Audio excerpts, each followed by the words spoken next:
है व्यूअर्स, स्वागत है आप सबका। मैं हूं सिद्दीक अली और आप देख रहे हैं टेक्नोफिटर्स।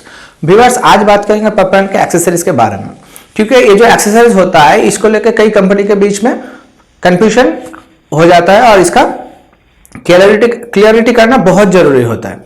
नहीं तो क्या होता है, परचेस कंपनी और सेलर कंपनी के बीच में थोड़ा खिंचातानी हो जाता है और परचेस कंपनी क्या सोचते हैं कि मैं जहां से परचेस किया हूं वो सेल करने वाला कंपनी ने ठग लिया उसको, या उनको अंधेरे में रख के काम कर लिया है, अपना ज्यादा मुनाफा कमा कर निकल चुका है। यहीं पे प्रॉब्लम हो जाता है। तो इसी कंफ्यूजन को क्लियर करने की थोड़ा सा कोशिश करेंगे। आप जब पॉपकॉर्न खरीद रहा है तो इसका मतलब ये नहीं कि आपने पॉपकॉर्न खरीद लिया और आपका रूम बन जाएगा।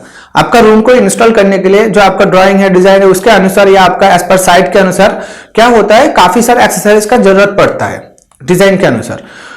तो पहले बात कर लेते हैं कि पॉपकॉर्न जो फर्स्ट वॉल पर खड़ा होता है, दीवार जो खड़ा होता है, तो आपका जो फ्लोर है, जो साइट होता है, जो फ्लोर होता है, वो फ्लोर आपका एमएस का भी हो सकता है, मतलब चेकर प्लेट भी हो सकता है, आपका फ्लोर मेजरमेंट फ्लोर हो सकता है, या हो सकता है आपका सिविल का काम हो, या होता है पत्थर का फ्लोर हो सकता है। तो उसमें क्या होता है, ये जो फ्लैशिंग है, सी चैनल बोलते हैं इसको, या बॉटम फ्लैशिंग भी बोला जाता है कोई कंपनी। तो ये जो सी फ्लैशिंग या बॉटम चैनल जो भी बोलिए, इसको फिक्स करने के लिए अगर आपका लोहे का फ्लोर है, मतलब चेकर प्लेट का फ्लोर है, तो यहाँ पे क्या होगा, ये सी चैनल को बिठाने के लिए आपका 1 इंच का सेल्फ ड्रिलिंग स्क्रू या एसडीएसटी स्क्रू, ये जो है इसके जरिए इसको बिठाना है। उसके बाद क्या होता है, और अगर आपको ढलाई के ऊपर बिठाना है तो ये क्या होता है, एक प्लास्टिक का ये गुटका आता है और एक वॉशर और एक स्क्रू। ये स्क्रू आप एसएस का भी दे सकते हैं, एमएस का भी दे सकते हैं, वो आपके ऊपर डिपेंड कर रहा है कॉस्ट के अनुसार। तो इसको देकर इसको ड्रिल करके इसको फिक्स किया जाता है। इसका फिक्स होने के बाद क्या होता है, मेरे पास एक पॉप पैनल है, इसी को लेके मैं आपको दिखा रहा हूं। ये फिक्स कर लिया फ्लोर पे। उसके बाद क्या होगा, ये पॉप पैनल को ऐसा लगा दिया जाता है। उसके बाद क्या होता है, ये पॉप पैनल लग गया। अब क्या हुआ, ये जो रिपीट है, ये पॉप रिपीट बोला जाता है। एल्युमिनियम पॉप रिपीट बोलने से मार्केट पे आपको मिल जाएगा, ये आप नेट पे सर्च करके देख सकते हैं। तो ये जो एल्युमिनियम पॉप रिपीट है, इसको यहाँ पे फिक्स किया जाता है। इसका वैरायटी साइज आता है, आपको जो चाहिए लोड के अनुसार आप ले लीजिएगा इसका। तो यहाँ पे क्या होता है, इसको फिक्स हो जाता है। जब ये दीवार जब फिक्स हो जाता है, ये बन गया दीवार। उसके बाद आप मान लीजिए ये हो गया नॉर्थ साइड का दीवार, और नॉर्थ साइड के बाद अगर ईस्ट साइड का अगर दीवार आप लगाते हैं तो दोनों दीवार के बीच में क्या होता है, एक 90 डिग्री का कॉर्नर खड़ा हो जाता है। और इस कॉर्नर पे क्या होता है, घर का जो इंटरनल साइड है, मतलब घर के अंदर के साइड की तरफ जो है, वहां पे एक फ्लैशिंग लगता है जिसका नाम है इनर फ्लैशिंग, या कोई कंपनी इसको इंटरनल एल फ्लैशिंग में बोलते हैं, जिसका साइज होता है, कोई कंपनी 40 mm इंटू 40 mm रखता है, या कोई कंपनी इसको 2 इंच बाय 2 इंच रखता है। तो ये होगा इंटरनल साइड। मेरे पास एक पुराना कॉर्नर पैनल है, इसको दिखाने के लिए मैं रखा हूं। तो क्या होगा, ये अगर मान लीजिए ये तो कॉर्नर पैनल है, लेकिन अगर दीवार लगाते हैं तो इसमें क्या होता है, ये टुकड़ा अलग होगा, ये टुकड़ा अलग होगा। अगर नॉर्मल पैनल आप लगाते हैं, क्योंकि ये क्लैम लॉक का पुराना स्टाइल का कॉर्नर पैनल है, इसीलिए ये एक साथ है। अगर इसको हम लोग मान के चलते हैं कि ये 2 टुकड़ा है कॉर्नर का, तो पहले इंटरनल जो एल फ्लैशिंग है इस तरीके से लग जाएगा यहाँ पे। अब जैसे अंडर वाला जॉइंट पे ये आपने लगा दिया, तो बाहर तरफ भी एक जॉइंट होगा यहाँ पे। तो इसको लगाने के लिए और एक फ्लैशिंग आता है जिसको बोलते हैं एक्सटर्नल एल फ्लैशिंग या आउटर एल फ्लैशिंग। इसका साइज 4 इंच बाय 2 इंच होता है, या कोई इसको 4 इंच बाय 4 इंच बनाते हैं, कोई इसको 8 इंच बाय 8 इंच बनाता है। जिसको जैसा जरूरत है, ये कस्टमाइज है, उसके हिसाब से बनाया जाता है या ऑर्डर दिया जाता है, और कॉस्ट भी इसी के ऊपर डिपेंड करता है। तो फिर ये क्या हो गया, बाहर से ऐसा लग जाएगा। तो क्या हुआ, रूम का एक इंटरनल साइड हो गया यहाँ पे, और एक हो गया एक्सटर्नल साइड। तो ये फ्लैशिंग दोनों साइड पे लग चुका है। अब जैसे अगर आप सीलिंग का पकड़ लीजिए, मतलब दीवार तो मान लीजिए हो गया, तो सीलिंग जब इस तरीके से सीलिंग आएगा, इस तरीके से सीलिंग, मान लीजिए ये दीवार है और ये सीलिंग है, तो इसका जो सीलिंग और वॉल का जो जॉइंट है, इसका भी एक्सटर्नल फ्लैशिंग लगेगा बाहर से, और अंदर से इंटरनल फ्लैशिंग लगता है। तो जो भी है ये होगा इंटरनल फ्लैशिंग और एक्सटर्नल फ्लैशिंग का मामला। इसके बाद आते हैं, अगर आपका फॉल सीलिंग बन रहा है और वो ब्रिक वॉल से आ रहा है, आपका कोई दीवार नहीं बनेगा, मान लीजिए ओनली फॉल सीलिंग बनेगा, तो उसमें क्या होगा कि एक मोटा सा एल चैनल लगाना पड़ता है दीवार में। जो आपका ब्रिक वॉल होगा, उस ब्रिक वॉल में ये जो मोटा इसका थिकनेस होगा, जैसे एल फ्लैशिंग का थिकनेस हो गया आपका 0.5 तक, या 0.45 या 0.4, जो जैसा सप्लाई करता है या जो जैसा परचेस करता है। लेकिन यहाँ पे जो है लोड का मामला आ जाता है, इसीलिए यहाँ पे 1.2 से लेके अब 2 mm तक मोटा देने से चल जाएगा आपका। तो यहाँ पे मोटा होता है और ये पैनल के कलर के साथ पाउडर कोटेड करवाना जरूरी हो जाता है, नहीं तो कलर मैच नहीं होगा, मिसमैच हो जाएगा। और ये 1.5 mm 2 mm, जैसे ये मेरे हाथ पे जो है ये 1.5 mm मोटा है, तो दीवार पे ये लग जाता है तो उसके बाद पैनल लग जाता है इसमें। जैसे कि ये आपका ब्रिक वॉल पे लग गया, उसके बाद इसमें ऐसा पैनल लग जाता है। उसके बाद फिर टी सेक्शन आ जाता है जो अभी दिखाने वाला हूं मैं। ये हो गया। आप जैसे टी का जो बात किया, ये हो गया टी का पूरा सिस्टम, ठीक है। तो आपका मान लीजिए आपका जो फॉल सीलिंग है, आपका जो स्ट्रक्चर है, मान लीजिए कि वो स्ट्रक्चर जो है वो क्या है, आई बीम है या आपका जेट पर्लिन होगा या स्क्वायर ट्यूब होगा, ऐसा कुछ ना कुछ होगा आपका स्ट्रक्चर का। तो वहां से ये पर्लिन बेल्ट बोलते कोई कंपनी इसको, या कोई कंपनी इसको यूनिवर्सल क्लैम्प बोलते हैं। अगर आप हार्डवेयर की दुकान में जाएंगे तो यूनिवर्सल क्लैम्प बोल के, जो फायर फ्लो में यूज होता है, फायर का जो लाइन, वाटर लाइन जो जाता है उसको ऐसा उल्टा करके उसका हैंगिंग होता है, ये वही चीज है। इसको हम लोग ऐसा सीधा करके हैंगिंग करते हैं। तो इसी चीज से रॉड क्या होता है, फुल थ्रेड, ये फुल थ्रेड रॉड है, 2 मीटर लंबा पे आता है।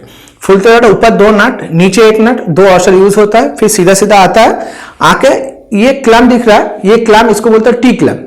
इस टी क्लैम्प के साथ क्या होता है, ये एल्युमिनियम का जो टी है इसके साथ ज्वाइंट हो जाता है और फिर यहां पे पैनल बैठ जाता है दोनों तरफ। जैसे कि ये बैठ गया, इस तरीके से बैठ जाता है, ठीक है। अगर आप बोलेंगे कि आपका मान लीजिए आपका कंक्रीट का छत है, मतलब सिविल का छत हो गया आपका, ये तो स्ट्रक्चर के लिए ये डिजाइन है।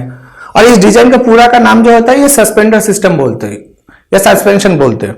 तो जो भी अगर आपका छत है, छत से आपको इसको हैंगिंग करना चाह रहा है, तो यहां पे क्या होगा, ये फास्टनर आता है, ठीक है। ये चौड़ाई में मोटा फास्टनर होता है जो 10 नंबर पे बोला जाता है, क्योंकि इसका अंदर जो है ये रॉड 10 mm का लगता है और ये जो फुल थ्रेड रॉड है ये भी 10 mm का है। तो ये फास्टनर पहले लगा लिया जाता है, उसके बाद फुल थ्रेड रॉड लगाता है। और अगर आपका मान लीजिए कि आपका फॉल सीलिंग का जो हाइट है छत से वो 2 मीटर से ज्यादा है, तो उस टाइम पे क्या होगा, ये देखिए जॉइंट सॉकेट है, इसको बोलते हैं जॉइंट सॉकेट। और यहाँ पे 1 पीस नट, नीचे 1 पीस नट देके इस जॉइंट सॉकेट को अटका दिया जाता है। उसके बाद इसको टाइट करके फिर क्या होता है, वही क्लैंप आ जाता है, 2 नट नीचे 1 नट ऊपर। ये चीज ध्यान देने वाली बात है, क्योंकि पूरा लोड नीचे वाला 2 नट पे आएगा, इसलिए नीचे 2 नट देना बहुत जरूरी होता है। अगर एक स्लिप भी कर गया तो दूसरा इसको रोक लेगा। और ऊपर 1 नट देना और वॉशर देना एकदम कंपलसरी, क्योंकि फॉल सीलिंग के बारे में क्या होता है, जो वाइब्रेशन ज्यादा होता है ना, तो ये वॉशर के चक्कर में ये ठीक रहता है। उसके बाद टी पे लग जाता है, जैसे ये टी में लगा हुआ है वैसा ये क्लैंप भी टी पे लग जाएगा। तो ये हो गया टी वाला सिस्टम। अब आते हैं सिलिकॉन। देखिए ये सिलिकॉन मेरे पास एक खाली डब्बा था इसलिए मैं इसको शो कर रहा हूं। तो कोई भी कंपनी का सिलिकॉन आप ले सकते हैं, वो आपके ऊपर डिपेंड करे कितना खर्चा या कितना कॉस्ट आप बढ़ाना या घटाना चाह रहे हैं। अगर आपका एसएस का है तो उसके लिए दूसरा कैटेगरी का सिलिकॉन आएगा, अगर एमएस का है वो उसके लिए दूसरा कैटेगरी का सिलिकॉन होता है। तो वो आप एक बार देख लीजिएगा कि आपका कौन सा मटेरियल के ऊपर क्या सिलिकॉन लगाना है। इसके बाद आते हैं ये जो प्रोफाइल दिख रहा है इसको डोर प्रोफाइल भी बोलते हैं या विंडो प्रोफाइल भी बोला जाता है। इसको क्या होता है, आपका जो पैनल का दीवार बन जाएगा उसको काट के इस प्रोफाइल को लगा लिया जाएगा, ठीक है। जैसे कि इसी को अगर हम लोग लगाते हैं तो कुछ इस तरीके से लग जाएगा, ये लग गया। इसके बाद पैनल का जो पल्ला बनेगा, जो डोर का पल्ला बनेगा वो इसमें लग जाएगा, आके ऐसा टच हो जाएगा। फिर देखिए बाहर से भी एकदम क्लियर रहेगा और अंदर से भी क्लियर रहेगा। और ये जो सिस्टम है ये ओनली नॉर्मल रूम के लिए होता है, ना ही कि ये माइनस का है, ना ही ये 0 डिग्री का है। ये एकदम नॉर्मल टेम्परेचर जैसे ऑफिस रूम का हो या कोई फूड इंडस्ट्री का हो या स्कूल का पार्टीशन का डोर हो, ऐसा होता है। या स्कूल का जो क्लासरूम का जो फिक्स ग्लास होता है, व्यू विंडो रहता है, उसके लिए ये यूज होता है। इसके बाद आता है कि माइनस चेंबर या 0 डिग्री का चेंबर के लिए हम लोग 2 टाइप का फ्लैशिंग और यूज करते हैं। वो आपको मार्केट पे नहीं मिलेगा, वो स्पेशल कस्टमाइज करके स्पेशल डिजाइन से बनाया गया है। ये जो फ्लैशिंग आप दिख रहा है ये W टाइप का है।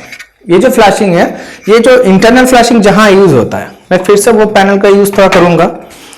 ये जो कॉर्नर आता है ना, यहाँ पे अगर माइनस का चेंबर है, ये 0 डिग्री से जो भी रूम हम लोग बनाते हैं, इसमें क्या होता है, ये W लगा दिया जाता है। इसमें क्या होता है, ये W लगाने पे यहाँ पे एक 20 mm बाय 20 mm का एक जगह बनता है और इसके अंदर हम लोग लिक्विड पुश कर देते हैं ताकि ये एकदम प्रॉपर सील हो जाए, कोई कंफ्यूजन ना रहे, ठीक है। ये हो गया। और दूसरा एक चैनल है, ये है हेड चैनल टाइप का होता है।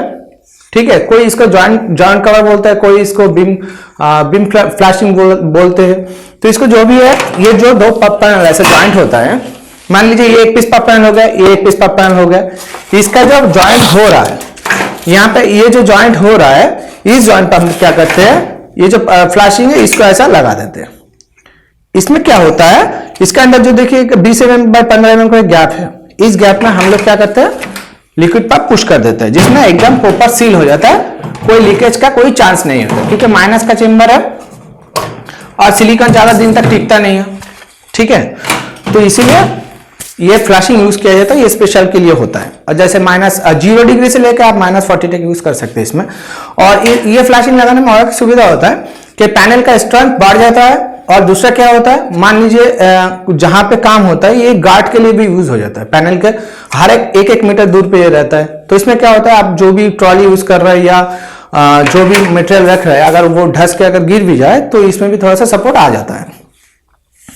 दूसरा आता है कि क्लीन रूम या हॉस्पिटल का जो भी ऑपरेशन थिएटर या जो भी बनता है, उसमें एक फ्लैशिंग और लगता है, इसको बोलते हैं कोविंग। ये कोविंग जो होता है, ये दो पार्ट में आता है, एक फ्रंट पार्ट, एक बैक पार्ट। बैक पार्ट में क्या होता है, ये रिपीट होकर दीवार के साथ लग जाता है, यही कॉर्नर पे, इसको मैं दोबारा फिर यूज करूंगा, ये कॉर्नर पे ऐसे लग जाता है। ठीक है, और उसके ऊपर क्या होता है, फिर सुंदरता के लिए ये पीस लग जाता है सामने, ये एक दूसरे का मेल फीमेल के साथ लॉकिंग सिस्टम रहता है, तो इसको बोलते हैं कोविंग। ये एल्युमिनियम का होता है, पीवीसी का भी होता है, जो आपको सुटेबल हो आप उसको यूज करिएगा। और ये वॉल टू वॉल कॉर्नर पे भी लगता है, वॉल टू फ्लोर का कॉर्नर पे, जहां 90 डिग्री कॉर्नर हो, यहाँ ये चीज वहां पे यूज होता है, चाहे वॉल टू वॉल कॉर्नर हो या वॉल टू सीलिंग कॉर्नर हो या वॉल टू वॉल कॉर्नर हो, हर कॉर्नर पे ये लगता है। ये फिनिशिंग के लिए होता है और डस्ट फ्री रूम के लिए, डस्ट ना जमे कॉर्नर पे, जो भी कॉर्नर हो तो उसमें डस्ट ना जमे, इजीली उसको साफ कर पाए, ऐसे ही यूज कर, ऐसे जगह के लिए इसका यूज होता है।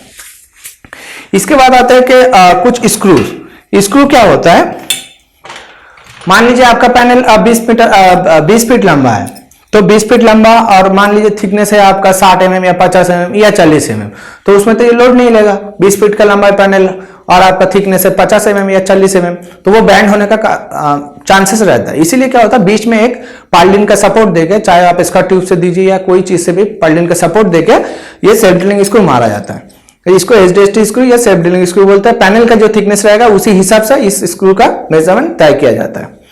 और अगर माइनस चेंबर के लिए आप यूज करें या 0 डिग्री से लेकर -40 डिग्री तक कोई चेंबर में अगर इस स्क्रू का जरूरत पड़े, तो इस टाइम पे क्या होता है, थोड़ा इंसुलेशन के ध्यान पे रखते हुए इंसुलेशन का पानी ना जमे या जंग ना लगे पानी के कारण, इसीलिए यहाँ पे एक पीवीसी का कोटेड भी मिलता है, मार्केट पे इसका अवेलेबल है, या तो अगर मार्केट पे नहीं मिलता है तो इसको स्पेशल ऑर्डर देकर बनवाना पड़ता है। ये पीवीसी कोटेड रहता है, जिसके कारण यहाँ पे जंग भी नहीं लगता और स्वेटिंग भी नहीं होता। जो स्क्रू का नॉर्मल स्क्रू अगर मारेंगे तो बाहर पानी जमेगा, तो इसीलिए ये पीवीसी, दोनों सेम चीज है। डिफरेंस क्या है, ये नॉन कोटेड है और ये पीवीसी कोटेड है, यही डिफरेंस है।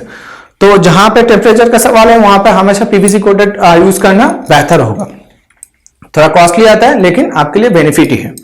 इसके बाद आते हैं कि दरवाजा का जो भी नट बोल्ट लगता है, एक एक दरवाजा होता है कि उसमें नट बोल्ट से उस फ्रेम को फिटिंग किया जाता है। जो नॉर्मल एकदम कंप्रेसर वाला दरवाजा होता है, जो लो कॉस्ट वाला दरवाजा, तो उसका फिनिशिंग के लिए क्या होता है, ये पीवीसी कैप यूज किया जाता है, जो थोड़ा सा दिखने में सुंदर हो। या फॉल सीलिंग का जो भी रॉड नीचे से दिखता है, डिजाइन के ऊपर डिपेंड कराएगा। टी नहीं लगा के दूसरा कोई सिस्टम आप लगाते हैं तो वहां पे क्या होता है, इसको सुंदर दिखने के लिए या नट को ढाकने के लिए इस कैप को यूज किया जाता है।